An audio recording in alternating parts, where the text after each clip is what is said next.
under control. And I'm depending on you. Tell me the truth. My hand said, son, go on to Rolling Stone.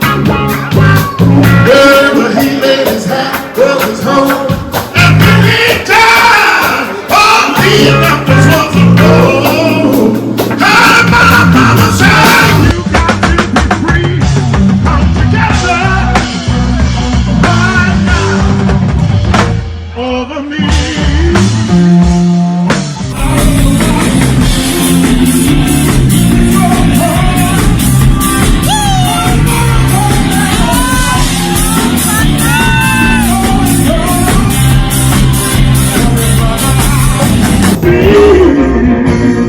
Let it be, let it be, let it be, yeah.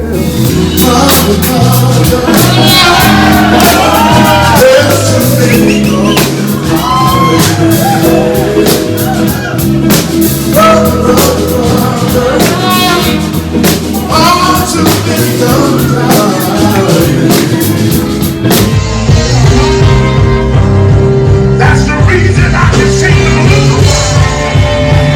Because wait somebody through, waiting for the bombs to fall, and when they ain't drunk, caught me by surprise. It was my blind side. When the night has come and the night is gone, and the world is the only light you'll see. Would you let me set the soul on fire? It's why I know you're not gonna be inside.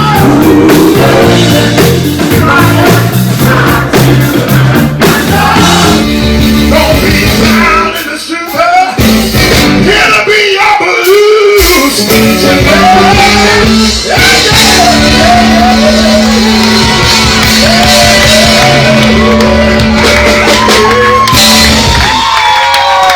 All right.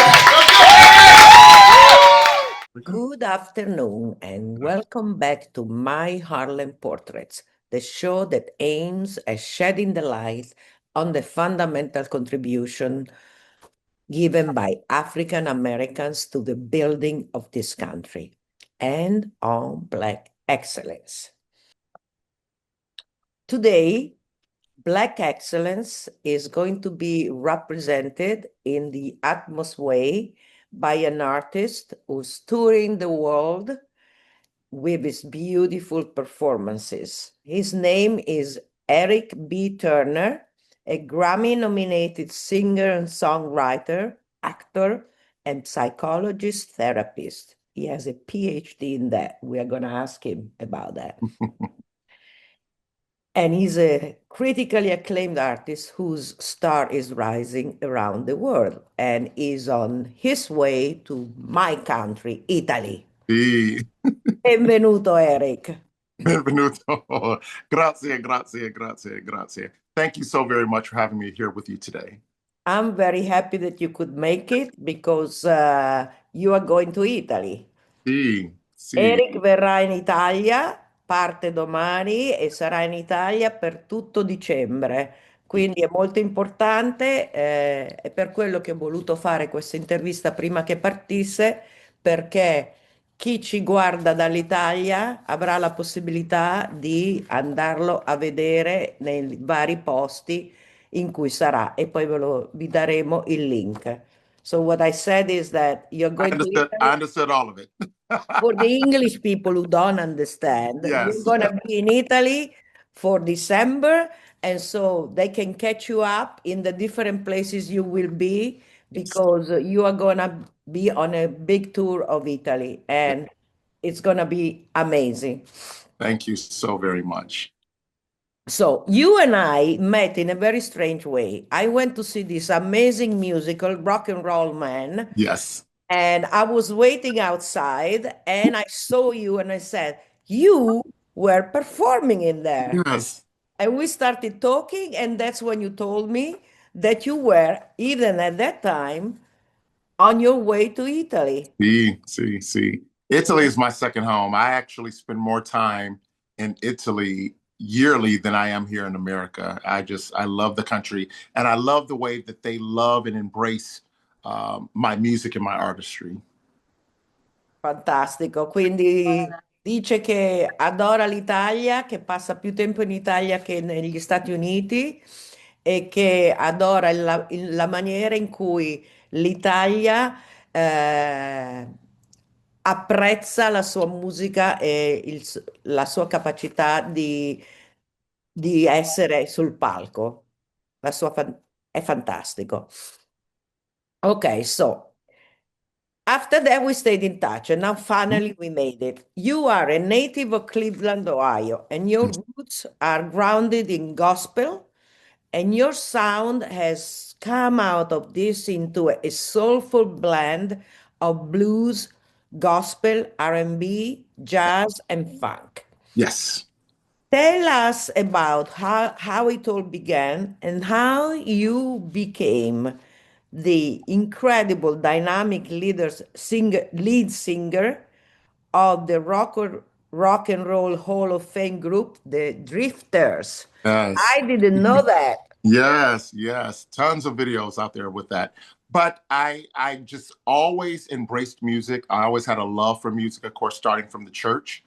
And I sang, from the youngest of age, starting with the children's choir, as most artists do. And I knew at a young age that this is what I wanted to do in life. I wanted to be in entertainment. I wanted to sing. I wanted to act. I thought that was the perfect marriage of my gifts, being both an actor and a singer.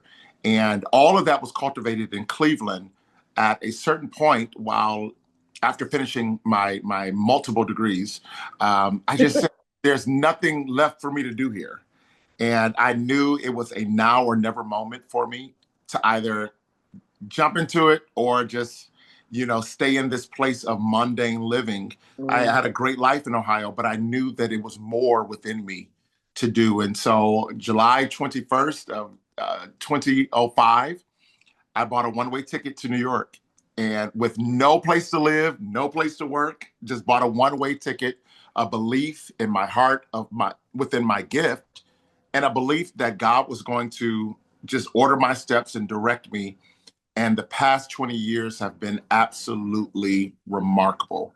So I often say that my worst day in New York has been better than my best day in Ohio, because I'm just a step closer to my dreams, just a step closer to my goals in life.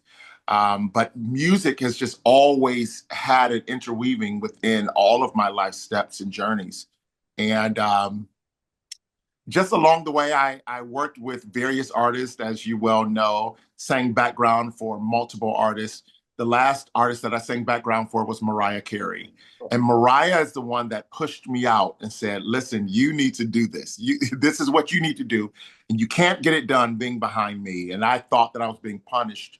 But in fact, she was just pushing me out the nest Mm. for me to spread my wings and fly.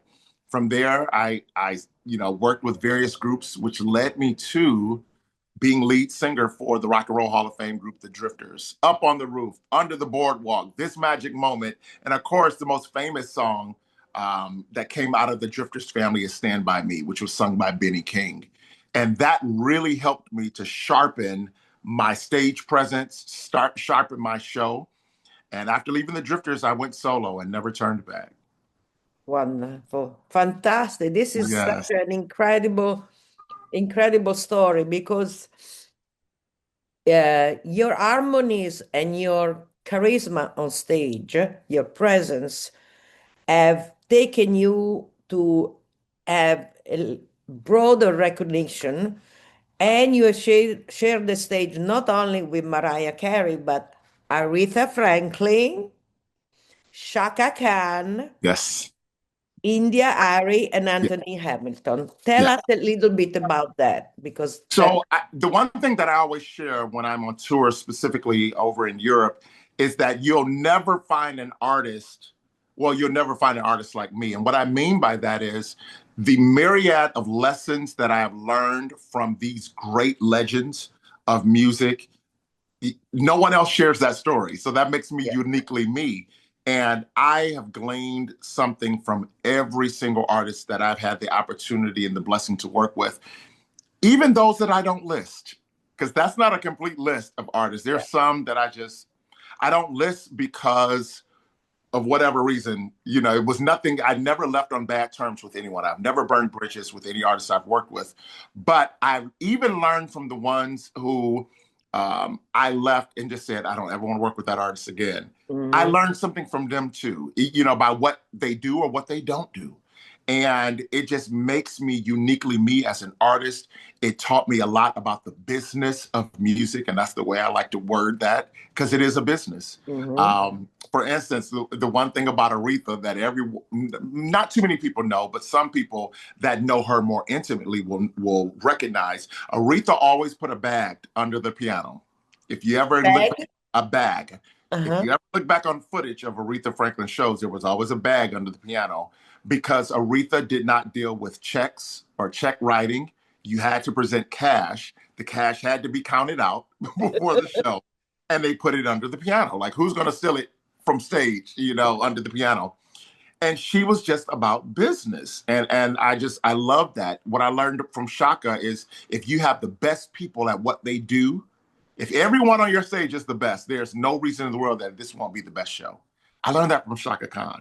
And so again, each artist just taught me something different by what they did or what they didn't do. But I learned from all of them. And I'm so grateful for the teachers that I've had before me. That is an incredible story again, and we're Yeah. going to say it in Italian for a second. Eric ha cantato e ha condiviso il palco con grandissimi artisti, tra cui Aretha Franklin, Mariah Carey, Shaka Khan, India.Arie e Anthony Hamilton. E ha imparato da tutti qualche cosa di importante che ora ritrova nella sua arte e nella sua presenza sul palco. Allora, in 2023, you received a Grammy nomination for your first album, It Ain't Easy, It which ain't easy. is a masterclass in modern blues storytelling. You say more than just music, it serves as a tribute to a journey through the Mississippi Delta to the house scene of Chicago and the streets of Harlem. Oh, Tell yes. me about that. It Ain't Easy is a perfect compilation of the various aspects or branches of blues music. So sometimes I think that too often we look at a specific genre and we just hold to one lane within the genre, but every genre has subgenres, if you will, or Yeah. branches, as I like to call it. So within the blues genre, you have what's called the Delta blues or Mississippi blues. Then you have the Chicago blues. You have jazz blues. You have soul blues. You have gospel blues. It goes on. You have rock blues. It goes on and on and on. And so it Ain't Easy is a perfect compilation of the various branches of the blues genre because I wanted to just display the creativity that comes out of blues and just hitting those different genres. I used to be with a rock band years ago, so why not throw a rock song, a rock blues song, you know, on there? And we have the jazz blues. So the rock blues would be the song "It Ain't Easy," which is the title track to the song, to the album. And then you have jazz blues, which is Boomerang. You have your soul blues, Holding On. And so we touch all of those because I want to get those that are just locked into Delta blues or locked into the Memphis blues, locked into Chicago blues, and hopefully pull them all to the table. And the ultimate theme of It Ain't Easy is about choices. The whole album is just about choices that we make, choices that we fail to make, or choices in light of how they direct the paths of our life. As I often say to people, as I say it within every show, you came into the world looking like your mother or your father, but you will leave out of the world looking like your choices.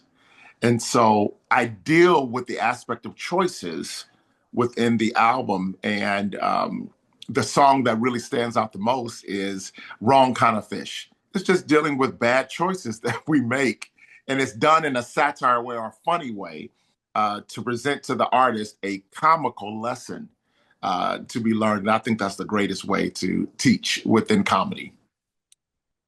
You know that this is like another sign, because lately I've been feeling, and this is, I never felt that before in my life, I've been feeling I'm making the wrong choices. Mm. And we have to be aware of that, because here's the thing. I believe, and I don't want to go too deep in this, but this is, I always look at every conversation as an opportunity for therapy. We all can get therapy out of it.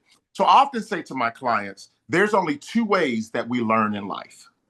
One way is by our mentors, someone that is before you. For instance, in this instance today with you, I'm mentoring you. I'm Yeah. giving you instructions. So mentors is just not someone old or, a teacher. It could be anyone that you glean from, that you learn from. The other way that we learn is through our mistakes, Yes. either through mentors or through your mistakes. And many of us, I'm not the only one, many of us can truly say in authenticity, yeah, I have to have, some great lessons presented to me by the mistakes that I made. And I believe that intuition, that inner voice that, some people call it the Holy Spirit, whatever it is for you, it speaks to us and it tells us, do this or do that. And when we choose not to listen, the more we choose not to listen, the further that voice gets away from us. But I also believe that what most people call deja vu or an aha moment is when we come to that place of realization or actualization that we say, okay, this is why I was supposed to do that. Or this is why I was supposed to do this. Or this is why I was supposed to let this person go.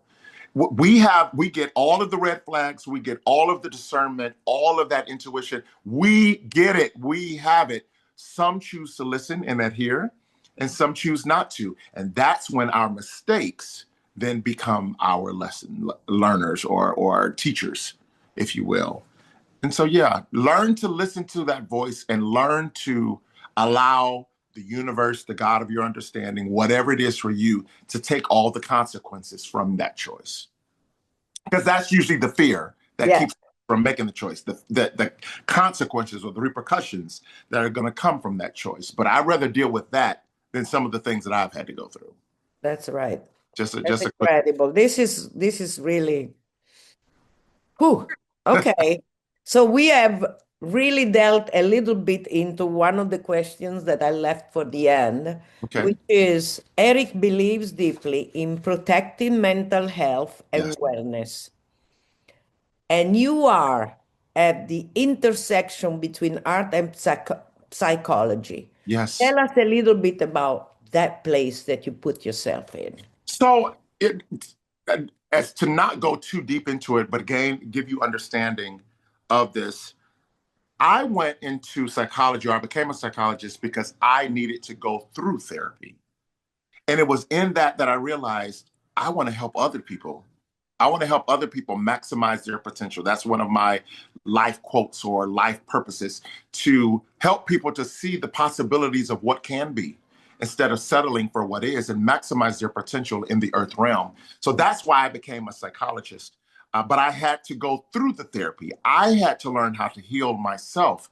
And in that, I've developed a visualization or a lens, if you will. If I had glasses here, I would put them on. I developed a lens to see that there are so many people that are functioning dysfunctionally Yes. just in life, every day in and day out, specifically in the world of entertainment. So as a therapist, I say to you, maybe 96% of all of my clients are artists. They're hip hop, they're rappers, they're Broadway actors, they're television movie actors. They're artists because they would prefer an artist who understands artistry to be their therapist. And so I'm extremely blessed to have that experience in regards to the clientele. Not one day ever advertised, never have I advertised, but one artist will talk to another artist like, hey, you need to check out my therapist. Yeah. And so I do understand it from the artistic view, but I will also say to you, and I don't know why I'm feeling this urge, but I'm going to go ahead and say it. It's been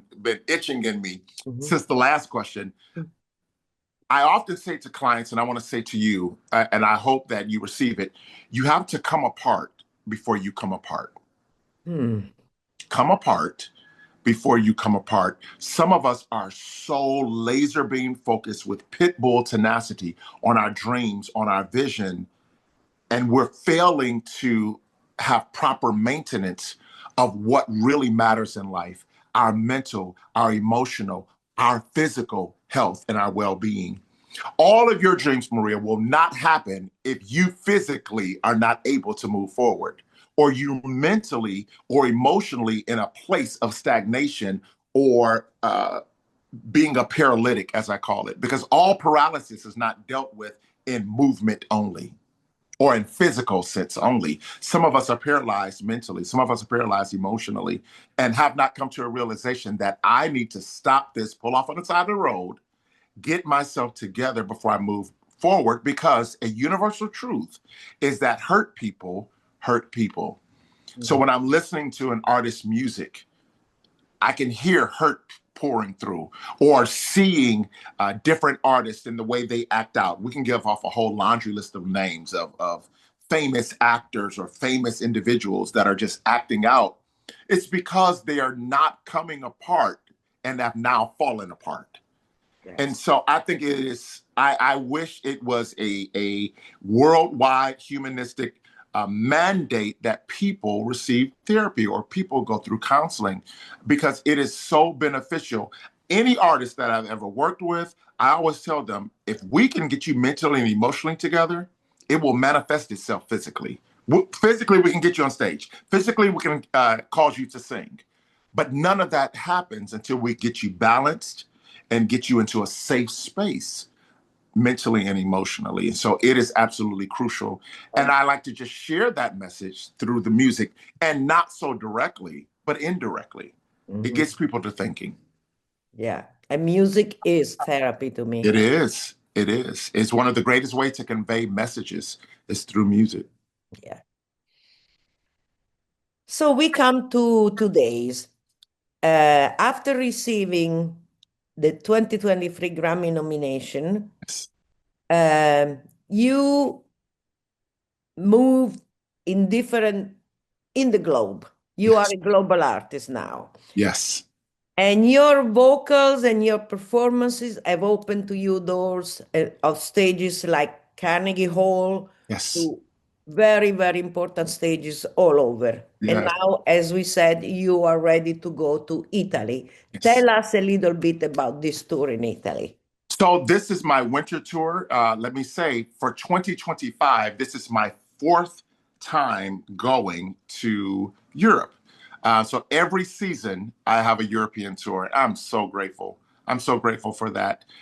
Italy has just opened its arms to me and is so welcoming to my artistry.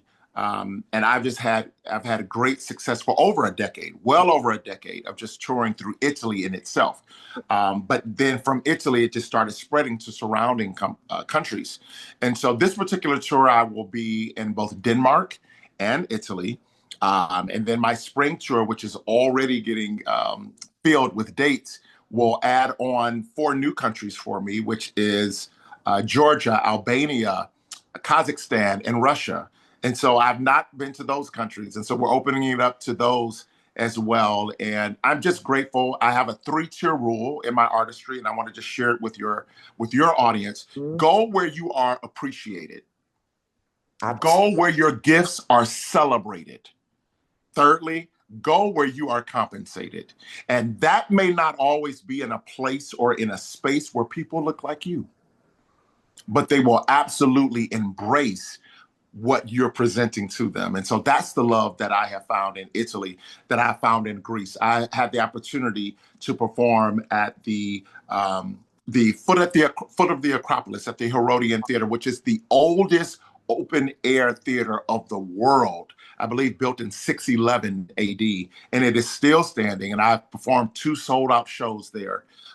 There are just a handful of artists Mm. that can say that. I can say that I'm the first Black artist, the first American blues artist to sell out shows there. I'm so honored. I'm grateful to have filled that spot. You have people like Sting or Elton John or Frank Sinatra, Andrea Bocelli, who have filled that theater in itself. And now you add on the name Eric B. Turner. And I'm truly grateful. The Parioli Theater in Italy, I was the first Black, first American, and I was, still doing a gospel show at that time, but first artist. It was a groundbreaking concert because they had never had non-classical music in that theater. That's the oldest theater of Italy. They had never had a non-opera or classical artist to headline there. They were all types of government officials that were at that concert because it was so groundbreaking. And for them to have chosen me and my show to be in that theater, it was just absolutely remarkable. And whoa, I will never forget that. I'll never forget that show. I have to repeat this in Italian. Okay. So, Eric, adesso inizia questo tour dell'Italia e poi daremo tutte le date in italiano e i posti. Ma ha cantato, ha fatto performance in tutto il mondo. In Europa, per esempio, ad Atene, è stato il primo artista di colore ad esibirsi nel teatro che sta ai piedi dell'Acropoli, scusate. Ci sono stati Andrea Bocelli, Frank Sinatra, eccetera, Sting, ma non c'è mai stato un artista di colore. Ai Parioli, a Roma, è stato il primo artista, oltre ad essere di colore, che non ha presentato qualcosa di classico, un'opera. Quindi anche questo è un primo in tantissime cose.